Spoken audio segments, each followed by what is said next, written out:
Hello, my dear friends. I missed you. In these next couple of episodes, we're going to talk about all things food and consumption and how things come to be and how things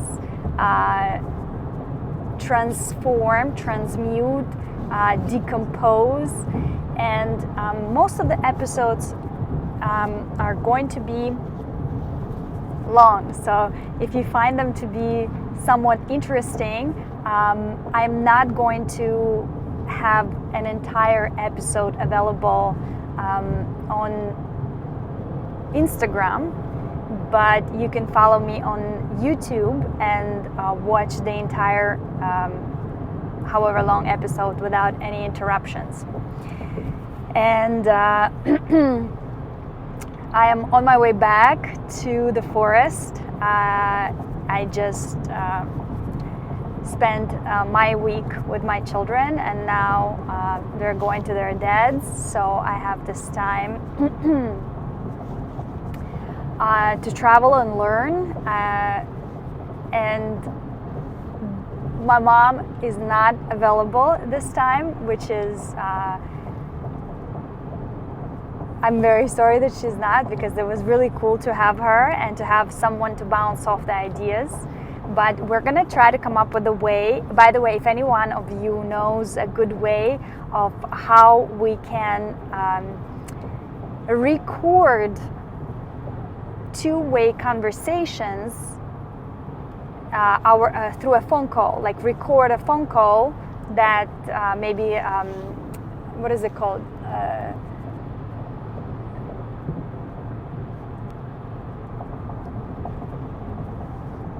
Why am I spacing out right now? FaceTime. If we can record FaceTime with audio, because of certain laws, we tried doing it and the audio does not record. So you can see the video, but the audio is not there. And I tried different ways of doing it through, well, basically, if you have any good suggestions that are free, that would be fantastic. Something that we can maybe be on the phone with her and record things. All right, coming back to the topic of this particular video. As I said, we're going to talk about all things food, and one episode will probably change into the other one and flow and transform, and main topics might change as we go, but the big idea is food and our relationship with food, our physical relationship with food, and our spiritual relationship with food. Now, I have been on what I call a spiritual journey, and I want to describe what it is, so that there is no confusion and hopefully no misjudgment of the situation. Now, when we talk about scientific method, right? We talk. First you have a question, right? Then you create a hypothesis. Then you go into the world and you do the experiment. You collect data, you write everything down, then you look at the results, and then you make the conclusion. You come to a sort of conclusion. So that's science, scientific method, right? Well, surprisingly, the spiritual path is just like that. Only it deals with issues that might not be easy to solve by the scientific method in the lab. So the moment I have a question about a morale of a certain situation, the universe takes me on this spiritual path outside of the lab, but the process is very similar to the scientific method. The only thing is these inner questions that we have. I will give you examples. the internal question that I've always had was, why do some people have food to eat and some are struggling? Why some people have homes to live and some don't? And many other, big questions. Some questions like, what is going on? Why are we all going in circles, but we can't seem to bring ourselves out of these circles and cycles that we are not happy with? Like, what holds us hostage in, let's say we complain all the time that things are expensive in the city, or that we have too much work, or you're too busy, or there is not enough money, right?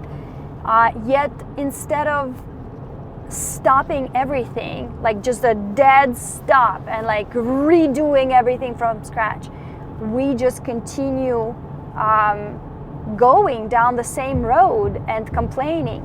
And these types of questions are sometimes, it's sometimes possible to answer them through a scientific experiment in a laboratory and through evaluation of data. But in my experience, in my world, what happens is, the moment this question arises and the moment I'm aligned with the question, and it's actually meaningful to my own personal life and to the life of people around me, I'm just sorry, I just hope you can hear me, because my mic is just a little bit close. I keep moving this thing. So the moment this question becomes sort of relevant, or is the answer to it will soon be very relevant to my to the place where in my journey, then what I call the universe will take me through this scientific method, but just outside of the lab, in the real world. And a lot of times the question comes, and then some sort of interesting process begins. All of a sudden you are called to go somewhere. All of a sudden this new skill opens up, and you develop this new interest, and you meet a new person, and things sort of like align in a very interesting way, and you don't even see that they're in any way connected. You just continue with your daily chores, daily tasks, and all these new things just sort of weave themselves into your reality. And then at some point, it dawns on you that all these new things are there to answer your question, to that burning question within you. And if you just allow yourself to be, for the universe to guide you, it will become unbelievable, truly unbelievable, how everything is designed to answer you and to show you the different ways of getting a certain result, right? And why some people have this and some people don't have this, and how, let's say, something works. And back to the point of the food, this is the sort of process, spiritual path that my inner self, which sometimes I refer to my inner self as my guides, because it's my inner guidance, but I know that it's easier to envision guides, envision something outside of us, and that's how we see all of this outside of us, because it's very hard to refer to something that is within. And do everything based solely on that understanding. It's much easier to externalize things. So we so often externalize things, and some people externalize them, and they say they call them as angels, or they call them guides, or universe. Universe around you is everything that's inside of you. So my inner guidance have been taking me on this path, and I feel like this is how it happens. When you have this burning question, and when one day you decide to actually do something about it, right? You're like, I really want to understand, and I'm stubborn. I'm not gonna just go ahead and leave one more day pretending like everything is all right. I'm just not gonna do it, because everything is not all right, and I don't understand it, and I would like to know. And somehow this incredible chemical reaction happens inside of you, within your body, that releases a certain hormone that unlocks a certain part of your DNA. Because you're like a library. It's like a library inside. Only, you know how you need the head librarian to tell you where the book is, or even to know what it is that you're looking for. So the first thing is to know what it is that you're looking for, to have a question, right? You're like, why is this happening like this? Why are we all moving in this way and being so unhappy but continuing to do this, right? And then bam, you have a question, so you know what you're looking for. That's excellent. That's excellent. And then when you decide, I'm gonna figure this out, I'm going to change, or I'm going to just stop changing and stop moving, and I'm going to examine why it is that this is happening. And by making that decision, by creating that intention, that is when the question and the intention come together, and they activate something within your body. It's kind of like that information center, and they're like, okay, you want to know? Here's the book right there, and it's, you know, hidden in this particular part of your body, in this particular part of your DNA, and you begin unlocking that part, and then outside of you it emerges as this beautiful journey. So if you are in the energy of allowance, then you are in for a gorgeous, gorgeous journey. Regardless of where you are, regardless of what your circumstances are, you can go on a journey literally inside your room, just being in the energy of allowance. The universe, or you yourself, will take you through little details, just within your shells, and it will make sense to you, and you will get the answer to your question. So these are the kind of journeys that I've been on, and it's been happening for a very long time, and things happened that are beyond comprehension. There is no scientific explanation on yet on how it is that this mechanism works, but it is absolutely foolproof. There is no lab needed, but the lab is your body.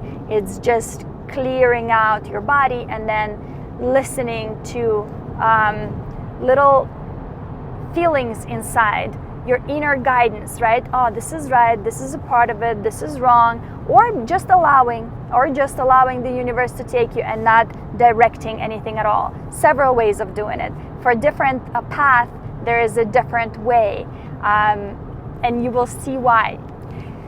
Okay, coming back now to So when I was in the beginning of the spiritual journey, I was having protest against science. And I see this in many others, right? There is this protest. But this protest, as you evolve and as you grow and as you learn, you realize that spirituality and science are actually the same thing and basically follow the same process, but are being perceived different, because some people are able to perceive things this way on more scientific method, and some people are able to perceive things in a more spiritual way. That's just our internal chemistry. But essentially we're talking about exactly the same thing. It's just about how we're getting there, through science or through a spiritual journey. And one more incredible thing about science and spirituality that I have noticed is that when you are on a spiritual, well, let's start with science. When you are doing a scientific experiment, you're supposed to look at things objectively, right? So as if you're not present, as if the observer basically have no relationship to whatever it is that you're observing, have no personal opinion, but just observe and write down the facts. Well, very interestingly, in spirituality, when you are becoming a channel, it's very much the same. You are not supposed to have a personal opinion. The entire thing of being a channel, whether you're just a channel for the divine guidance, or whether you're a channel for some insights, or whether you are a healer and you're passing healing energy through you, before you become that, you're going to be taken on this very long, or maybe short if you're a really good student, journey of letting go of your personal attachment to things. And that's because if you, let's say, are a healer, a Reiki healer, and instead of allowing the energy just to pass through you, by the way, I've been certified a certified Reiki healer for a very long time, since 2017, I believe. So I was practicing in the very beginning, and then I stopped because other journeys were unfolding. I'll talk about this one some other time, but I know how this works very, very well.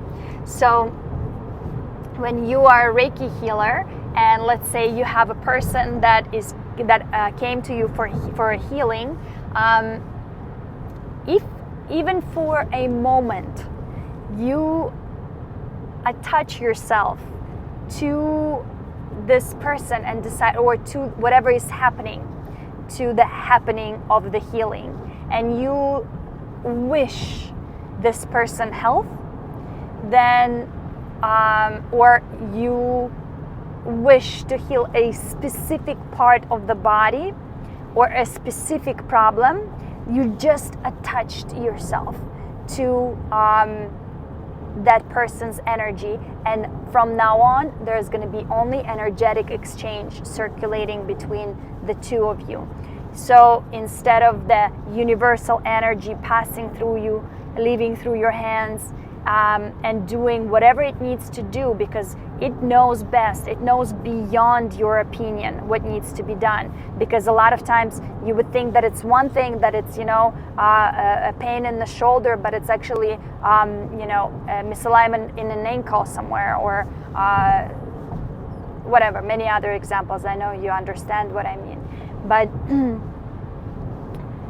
the energy knows best, and you have to completely disattach yourself from the result, from the outcome, from the person's disease. You can't think about any of that. You can't even wish that the person is healed, right? You just allow. Whatever is, the person came to you, you explain to them that whatever needs to be done is just going to pass through me. I know you wish for a healing, and that's great, but I am just a conduit, right? Just a channel for the divine, and the divine will pass through and decide what is needed. But I personally do not wish anything for you. So very much like the scientific method, huh? It's being very objective. I hope I'm not confusing objective subjective, because I do sometimes, but meaning not bringing your personal ego, your personal opinion, your personal I into the equation when the divine is passing through. So that said, I think this was a very important thing to discuss, because a lot of times people have an interesting perception of what spiritual path is, and we think of shamans, gurus, and hippies and stuff, lots of stigmas, and it is not like that at all. I actually see even my children going through these spiritual, little spiritual paths.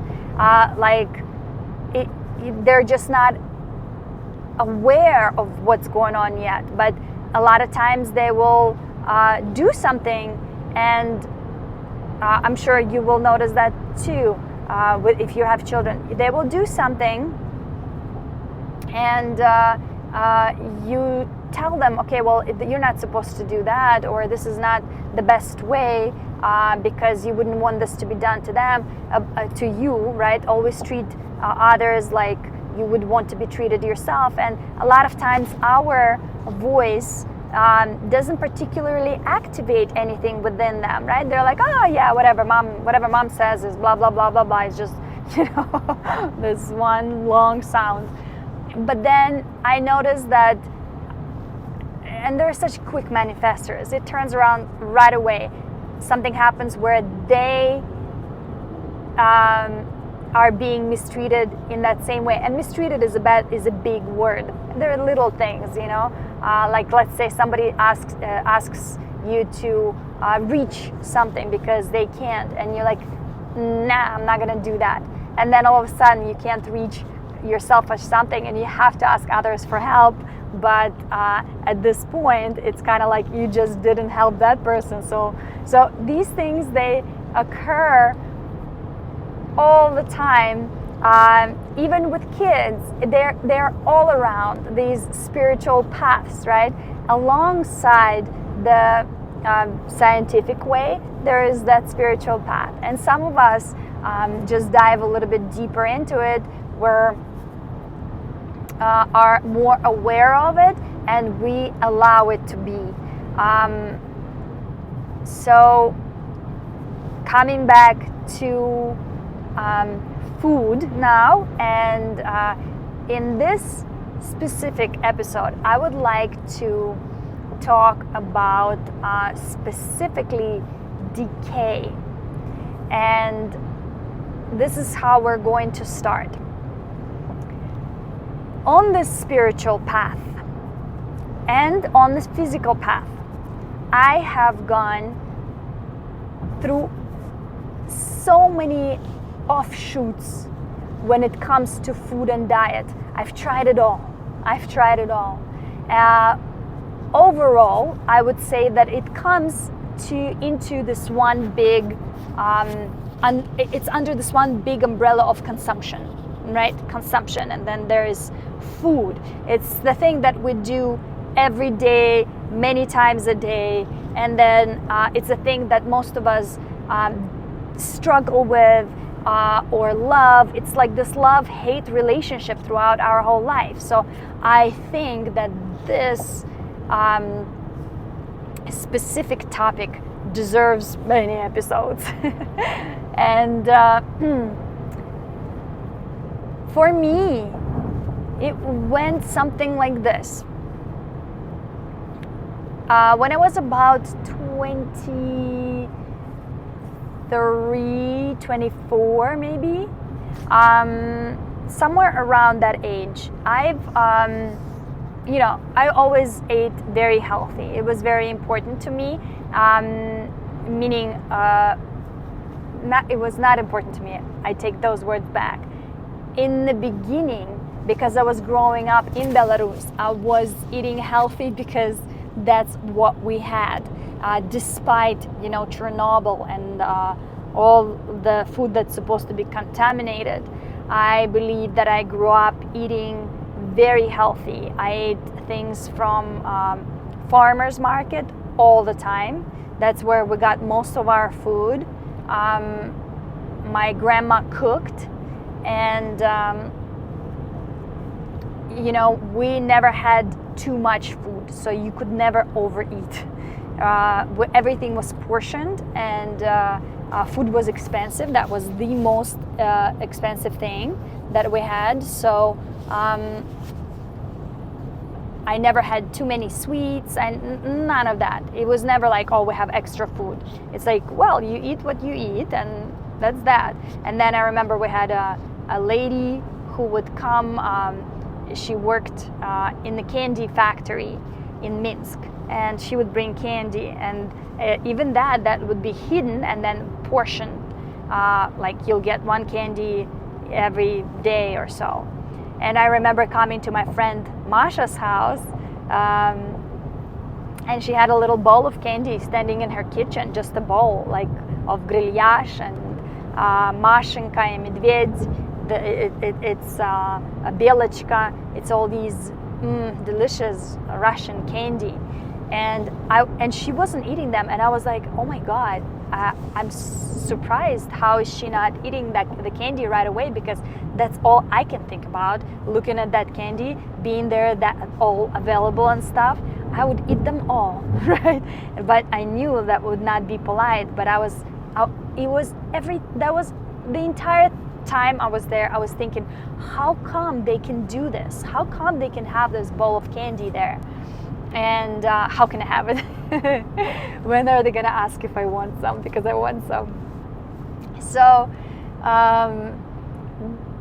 coming back to United States changed everything drastically. Changed everything like crazy, because all of a sudden I got immersed into this variety of things. Everything was available. Everything was cheap enough to buy. I mean, I've never even had I don't think, maybe I had one Snicker bar before. I was 17 years old when I came here. I didn't have Twix Snickers. I remember my grandma had Twix ice cream, and she hid while with her girlfriend, out with her girlfriend in Poland.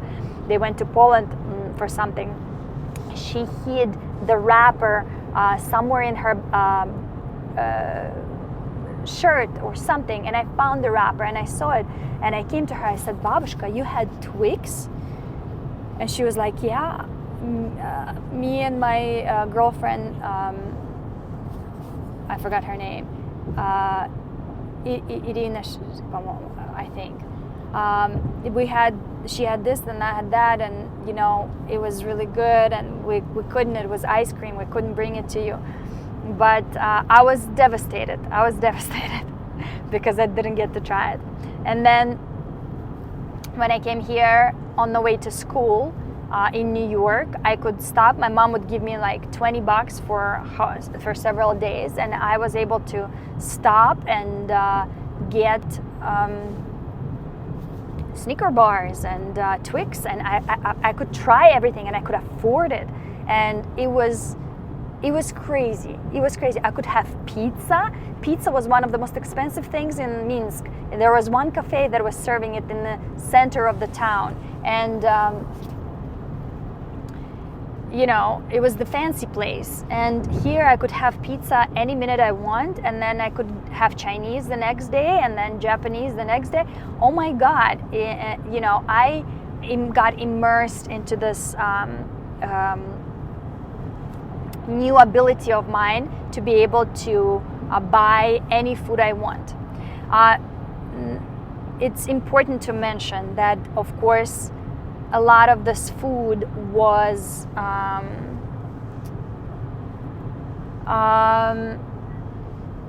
the food that was supposed to be natural, like the one that I used to eat at home, strawberries, potatoes. They didn't taste like real strawberries or real potatoes or real anything at all. They were completely like watered out, flavorless. But then on the other hand, I had access to all of this candy. So I started eating lots of candy, experimenting. I started actually having terrible headaches, migraines.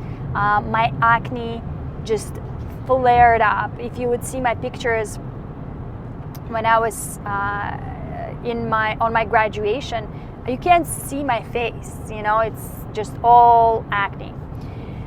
And then at some point I started gaining weight. I came super skinny, and then I started gaining, this weight. And then at some point I even developed Then at some, before getting there, then, 17 and finishing school and being all my fancy self that wanted to already go out and meeting some super fancy locals who would go to fancy clubs and restaurants, and me wanting to experience that part of life. Of course, I started going out, and then I don't know if you've ever been to New York. In New York, it's a club culture, but it's you have to look a certain way to be able to get into a club. You have to be tall. New York is filled with supermodels, and that's who they want in the club. It's very rough, but that's the way it was when I was experiencing that. I don't know whether it's like that right now. It's already past, but at that moment you needed to be skinny, tall, which tall I was not, and I couldn't control that, but I knew that I could be skinny if I could stop eating. But by that time I was already so addicted to all this food that I actually went through a whole period of being bulimic to get myself to the correct weight, to the weight that I wanted. A very dark period of my life, but a very useful one, because I've learned so much throughout that period of time, as far as recognizing, well, first of all, of course, it's a very internal psychological process, right?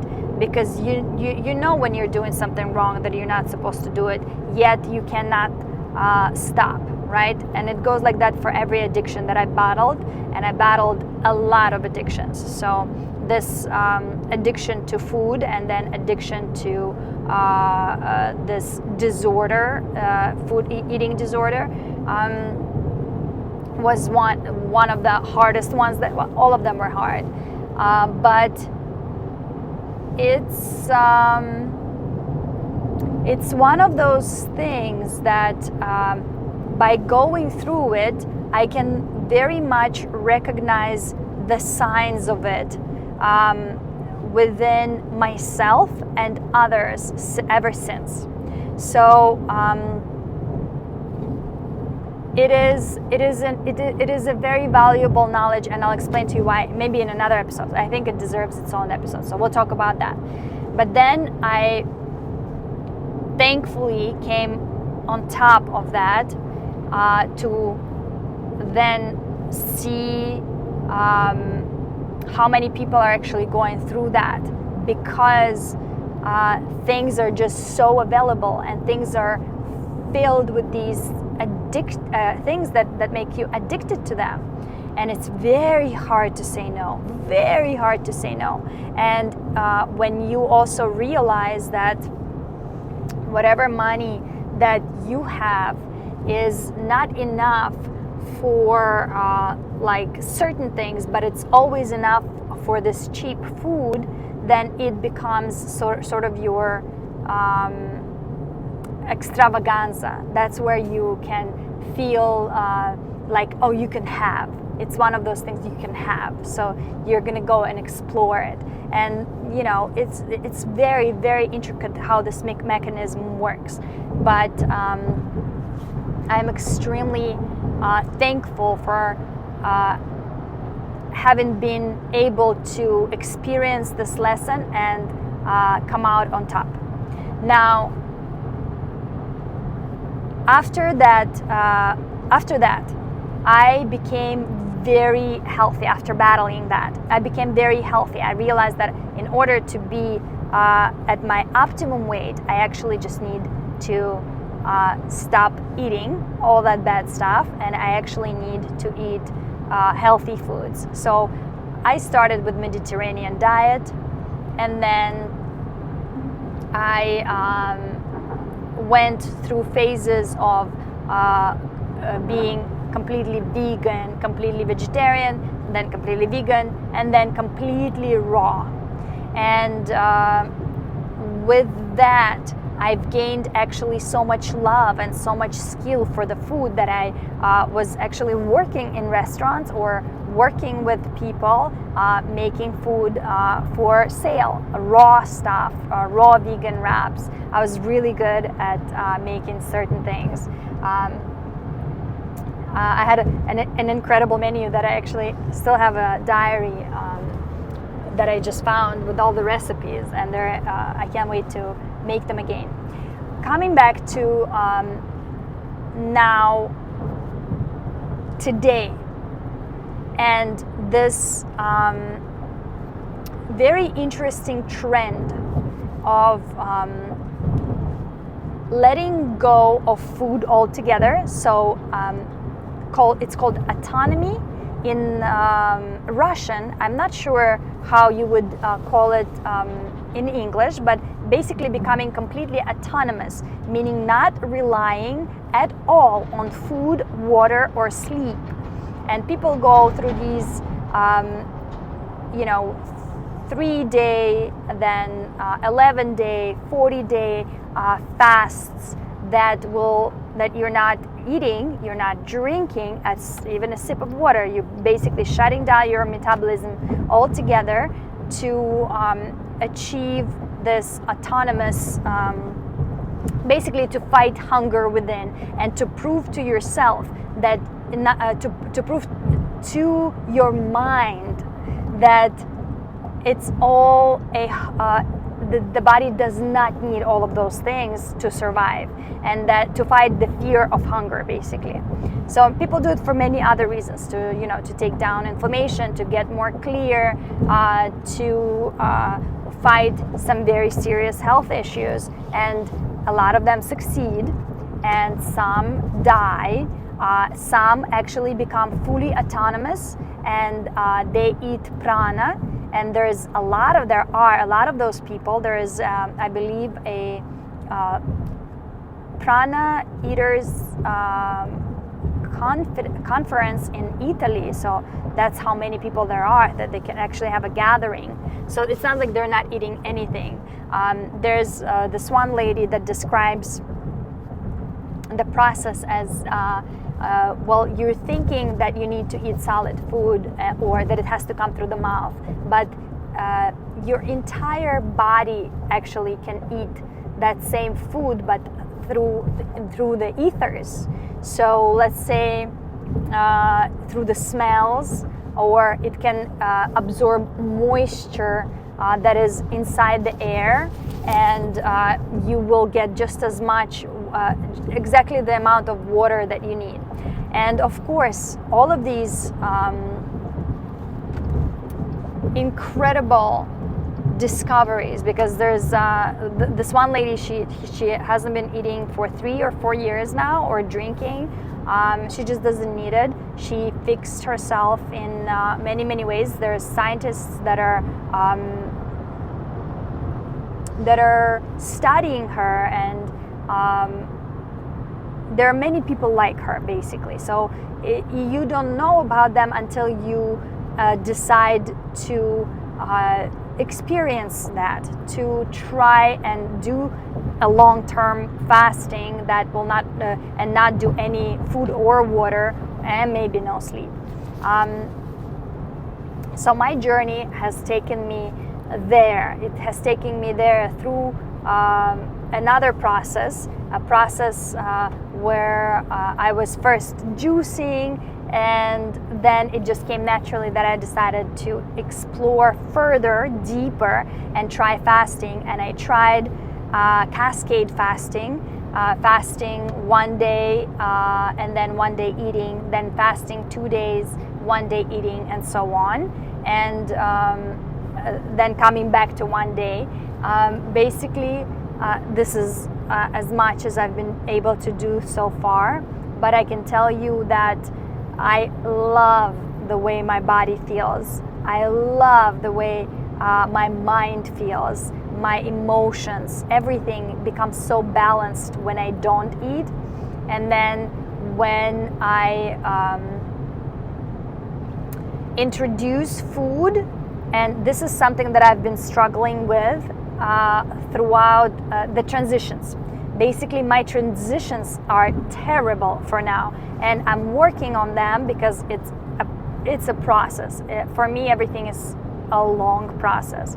But being that I am a mom of 3 young children, and I can fast when they're with their dad, perfectly fine. But then when they are around me, and all I do all day long is feed them and cook for them, and we go on farmers markets, and I've tried to fast with them when they're with me, and meaning they're not fasting.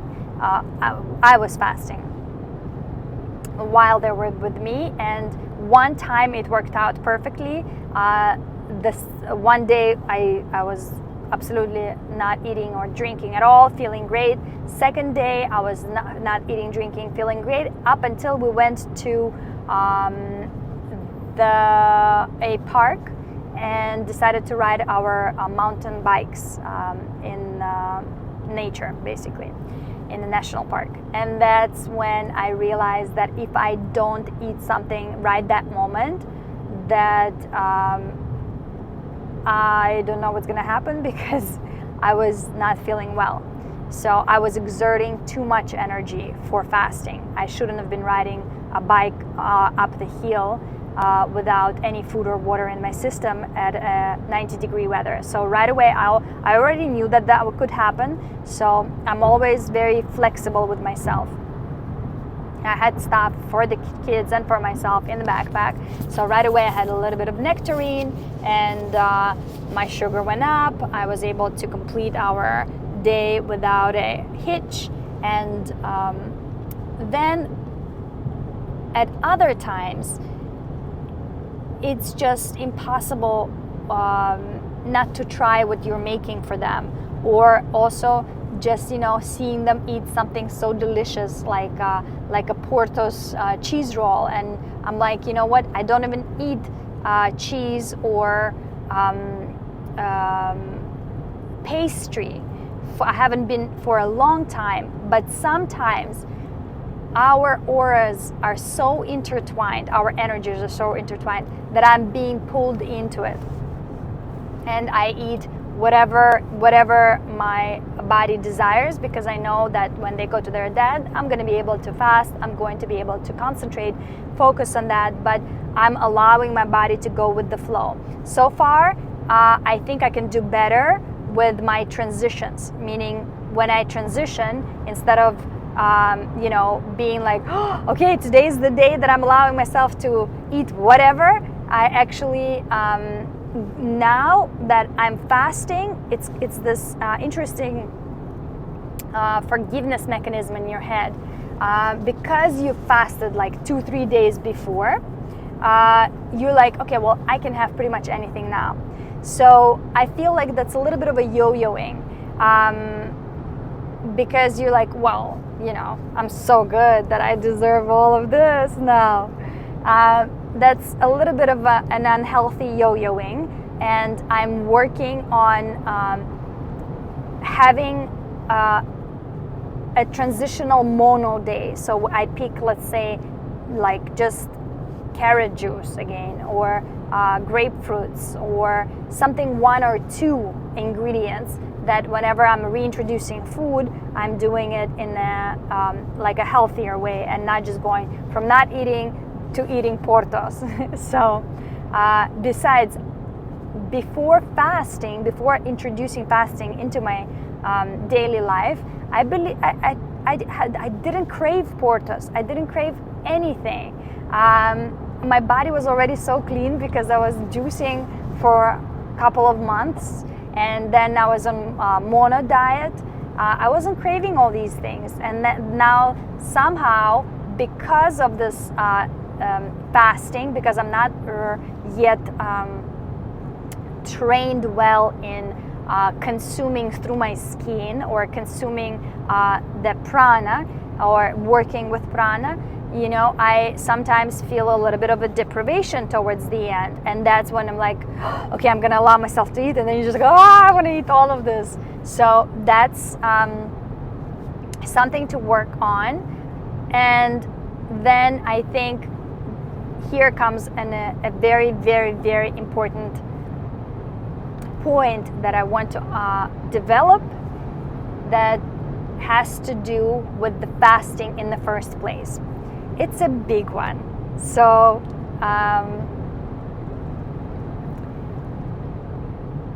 I view this whole trend of fasting and autonomy as, in many ways, of course, but one way that I view it is you are basically saying, I'm not going to interact with my environment in this way anymore, right? I'm going to block it out. Before you learn how to eat prana, let's put it that way, let's start there. You're gonna block out your environment. And instead of consuming from outside, you're going to start consuming from within. Now, this consuming from within, I don't mean the consuming of old fats or consuming the organs consuming of each other, which can happen if you don't know better. Because if you are fasting like that, and that's what you know, then that's what will happen. And if you're fasting in fear, then that's what will happen, because what you think is what you choose to think, to allow into your thought process, is what your body will basically manifest. So I think it's extremely important to understand the difference between eating from within, meaning consuming it yourself, or eating from within, meaning actually going deep within each and every one of your atoms, and all that information that's held inside the nucleus, folded in itself.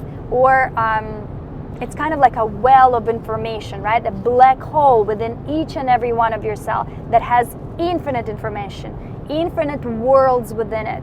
I will borrow this the way the Santaro describes it. She says about an acorn containing the entire forest, right? But you wouldn't be able to tell, but it's within this one acorn, and that's what's contained within the entire each and one of our cells. And when I talk about consuming from within, I mean reaching the source within, and actually pooling everything that you need and synthesizing everything that you need within this beautiful instrument that is your body. And then there is this incredible book by Louis Kervran called Biological Transmutations that was gifted to me by the universe or by myself, that contains all this incredible information to back up that specific way of thinking. It tells you, well, look, we think that we need protein to synthesize protein, but it does not really work that way, right? The second that something gets into your body, it's completely something else, right? And chances are it's not necessarily going to become what it is that you exactly the same thing, right? If you believe it, then possibly. But overall, it's not how this works. He gives an example of a chicken laying an egg. And the example goes as such. So imagine you're feeding the chickens grain, no calcium, just grain. All day long, the chicken eats grain, and every day the chicken lays an egg. The egg shell is full of calcium. The egg has the little chick inside also has calcium, and as this so how did it get there? How did it get there? It was synthesized from something else, and now that I have explored the concept of fasting and absorbing things through ethers and through your skin, like absorbing water through your skin, absorbing smells, those are building blocks of elements, right? They're just in pre stage. And imagine believing that your body is capable of synthesizing all that, right? Completely pulling from here, pulling from there, pulling from there, and then maybe a little bit from through your mouth. But based on these experiments that Louis Kervran did, this is how it works. And even the chick inside the egg, right?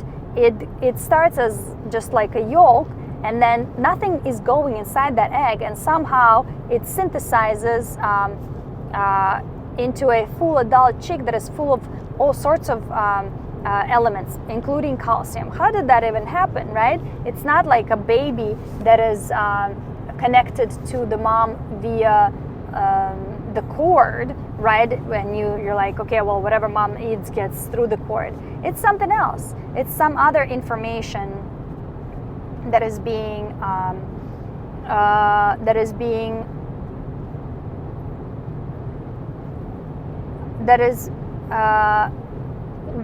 manifesting itself into being.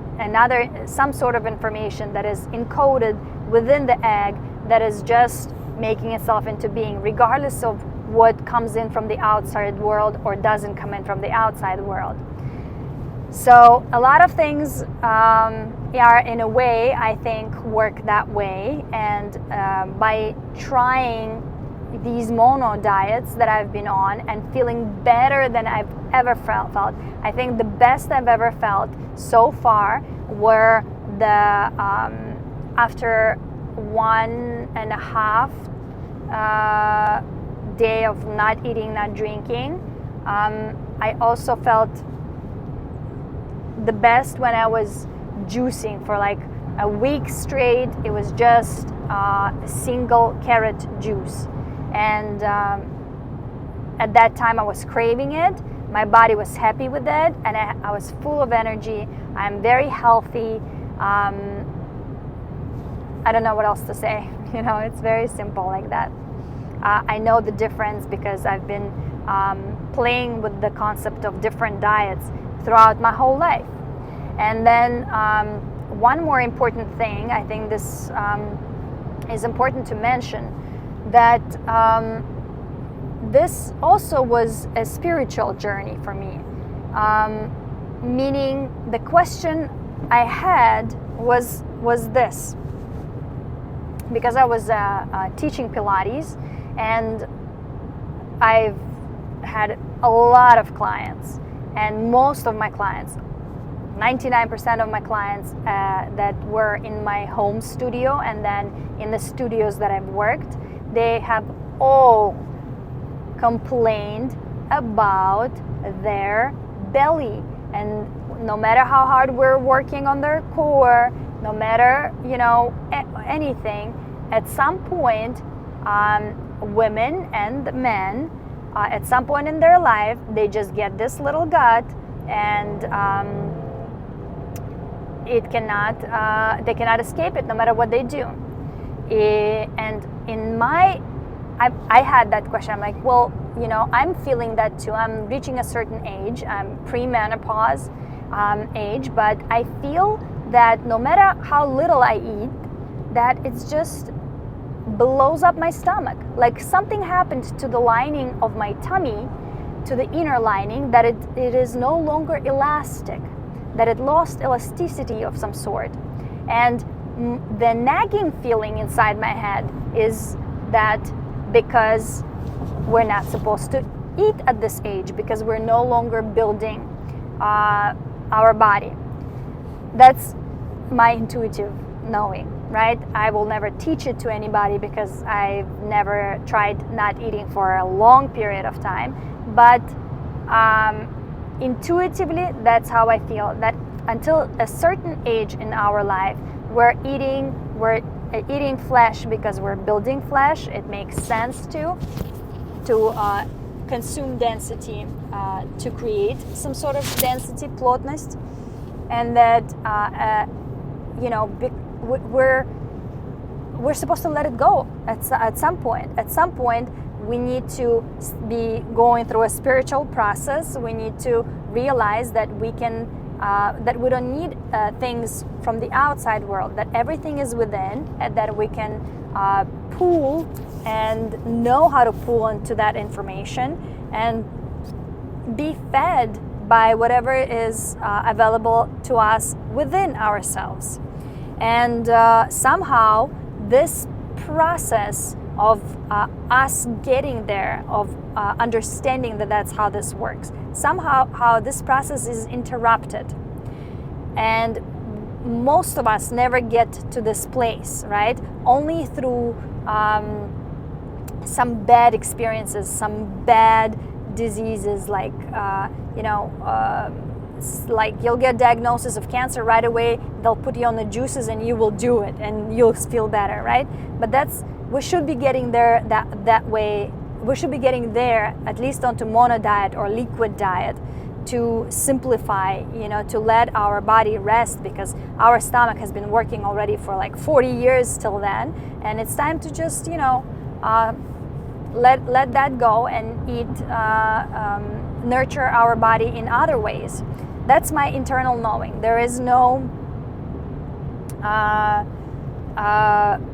scientific proof for that, but seeing on my own body how it makes me feel when I'm mono diet, when I'm juicing, or when I'm fasting, it is correct, because my body never feels this way when I am eating a ton of food and multiple ingredients.